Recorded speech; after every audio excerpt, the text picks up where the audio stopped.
Hi everybody, making this video today from inside the massively disorganized library. Basically, I went to Downtown Books the other day. I had occasion to be in Milwaukee. I was in town for a music thing, and so after the music thing was done, I was like, well, what's around for dinner? And in the course of looking at the map, I was like, this is the exact road that Downtown Books is on. So I walked north on that road and got to Downtown Books. First thing I did when I got inside is I looked at the poetry area. Everybody knows I've got this like poetry shelf that I maintain. It's extremely disorganized too. It's just kind of like whatever is wherever, and I just kind of like remember where certain things are. You know, I know that like Rilke is kind of in that general area. And I also collect all this crap. You know, and sometimes I look for big collected volumes of poetry. So I first went in looking for poems. And I happened on this book, Making Cocoa for Kingsley Amis. So this is a book of like just verse by Wendy Cope. And Wendy Cope, I don't know if many people are talking about her at the moment, but she seems to write like just enjoyable verse poems that are like witty and just kind of funny and kind of, I could see her really not being anyone's like total favorite poet, but just being like a pleasant poet that you have on the shelf, you know? And this book was on sale for like, you know, between $4 and $5. It was not a very expensive book. I saw it the last time I was at Downtown Books, and I was like, I really wanted to get it. And because I peeked into it, and it just kind of sounded fun.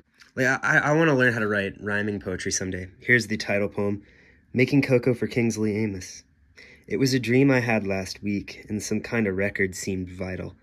I knew it wouldn't be much of a poem, but I loved the title. So, I mean, not just rhyming, but lightness in general is like something I am kind of on a quest for some reason. I feel genuinely spurred to it, and I also feel like the arbiters of like good poetry are like asking weirdly through the trees, through whispers in the trees, for me to learn that stuff or to get better at appropriating it. I also just saw that it was, you know, I saw that it was one of these Faber editions that has the slightly, you know, textured paper, and it just seemed like a nice edition, and I thought, well, this will go well with the Philip Larkin that I have and the Felicia Lamport. Remember, I told you about this Felicia Lamport book? And I generally thought that I would put Wendy Cope on the poetry shelf around where the Philip Larkin books are for some reason. And that's where I've had her so far. So I was walking around the store with this kind of under my arm. I had the thought to myself, I feel like I look like I'm going to steal something.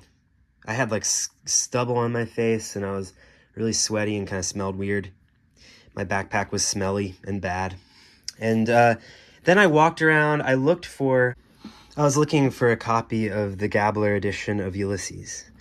I started reading Ulysses with my friend Connor, and I started with the Modern Library edition. This is my Modern Library edition that I purchased in 2014, over 10 years ago. And I started reading it in this edition because I do like the way the book feels, but the text is very close, and he was reading it in the Gabler edition, and that has line numbers, and this doesn't have line numbers, and it's just better to have line numbers to refer to parts of the text. So at first I was like, well, let's see if they have a copy of this. They didn't have a copy of that. I looked at their Jean Rhys selection to see if they had any other Jean Rhys novels that I don't have. Turns out I have them all. I guess if they had like the collected stories, that would have been a good get, because I don't have any of her story collections yet. But I also looked, you know, I looked at all kind of my usual things. I looked for any Ira novels. They didn't have any Ira novels. I looked for Nabokov, and they had like good copies of King, Queen, Knave in hardcover, which is one of my very, very, very favorite Nabokov novels, and I think a very underrated one.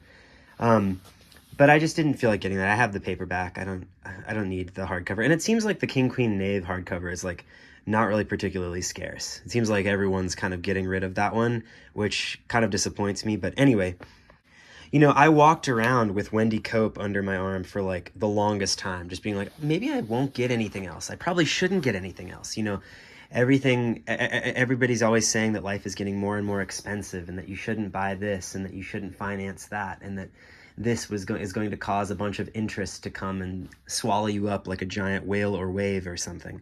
So I just walked around with my Wendy Cope, and I didn't have anything else. But then, like, kind of toward the end of my time there, I wanted to go have dinner with a friend, so I was kind of like rushing myself. I went over and looked in the they're like, you know, little paperbacks are over by their children's fiction.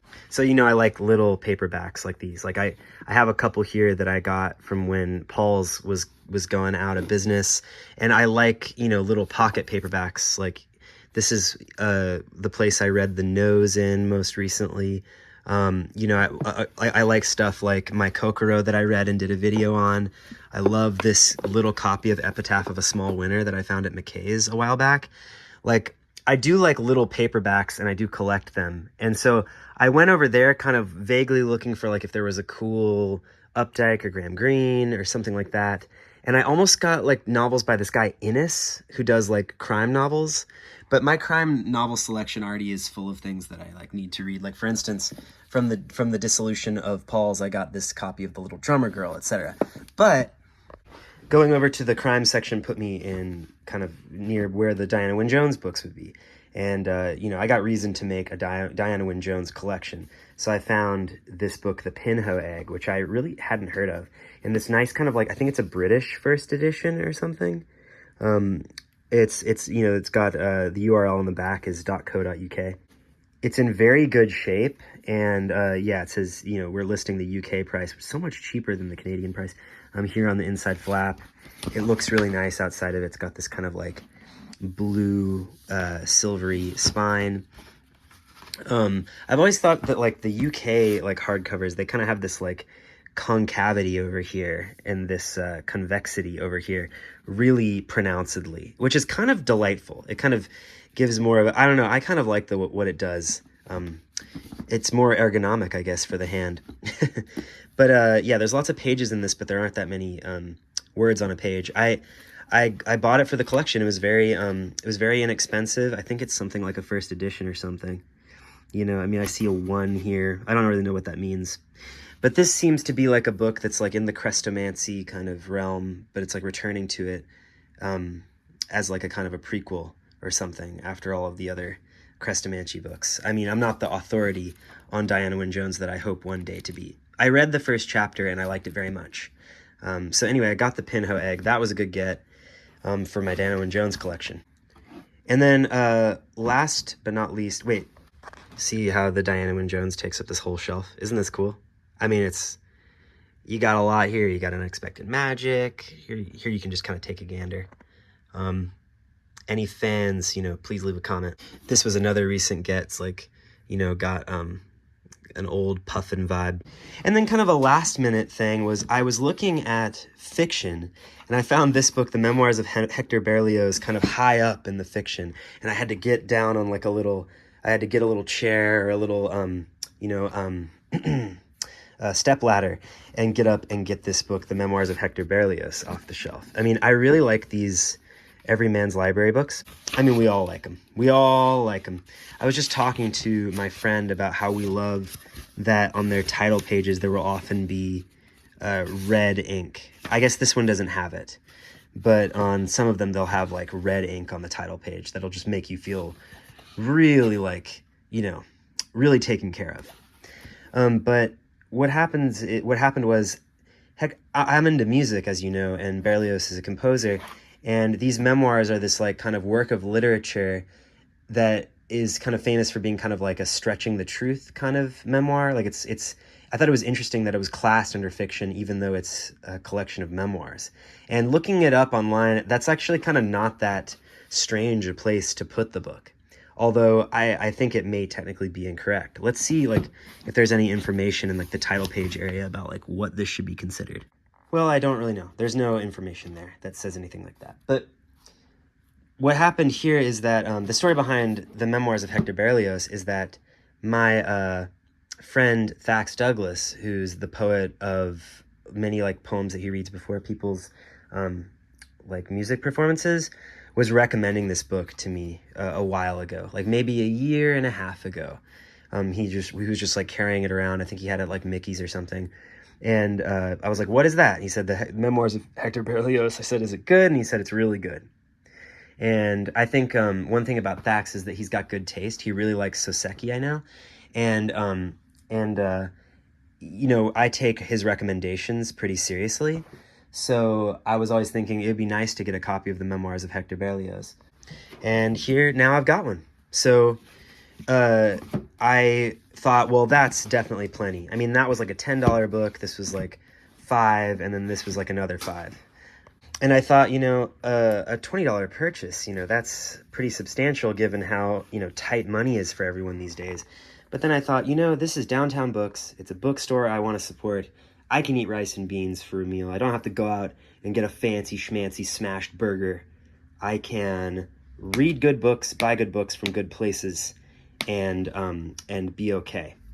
And also the Gabler edition from the McFarland Public Library is working just fine. I'm just going to renew it, and they can come after me with every arm of the law if they want, and I'll just return it and check it back out and renew it 2 more times. So I took these to the cash register, or to the front of the place, and the nice woman who was working there rang me up, and I said, "It's a nice store you have here." And she said, "Thank you." And I said, "Well, anytime I'm here from Madison, I try to go." And she said, "Oh, Madison, didn't your bookstore recently closed?" And she was referring to, of course, to Paul's, which recently closed. And I said, "Yes, but my friend Augie bought the hardcover fiction and literary criticism sections and is starting his own thing." And she was very excited about that. I told her what I understood about the dissolution of Paul's, which is that Paul's was run by someone who was like 94 years old, and she just didn't really want to run it anymore. And so her kid, she had needed to retire, of course, and like her kids didn't want to pick up the slack. Her kids didn't want to pick up the baton, and so they were like, "All right, let's get rid of this store." And then the woman said, "Hey, my dad founded, Downtown Books, or like this is his store, and I've been working here for 20 years, and in order for it to continue here at Downtown, I'm going to have to convince one of my kids to pick up the slack." So I thought that was very interesting. We had a nice conversation. And I forgot to say that while I was up there at the register, I really like postcards, as you all know. So I found some ones that seemed sturdy. Some of them were kind of flimsy up there, so I tried to get some ones that felt cardstocky, because I like when they're cardstocky because it feels like then they'll survive in the mail. Got this Greetings from Milwaukee one. Got a Milwaukee one that looks kind of not that great, but I have a soft spot for postcards like this. And then I got this Milwaukee International Airport one, which is kind of a combination of both. It's both a great postcard and looks a little chintzy. And so they're all sturdy. So I got those for $1 a piece. And that was my trip to Downtown Books. Have looked at the Pinho Egg, have done minimal investigations into the Wendy Cope, and then hope to do a deep dive into the memoirs of Hector Berlioz at my earliest convenience. And that's the story of my recent trip to Downtown Books.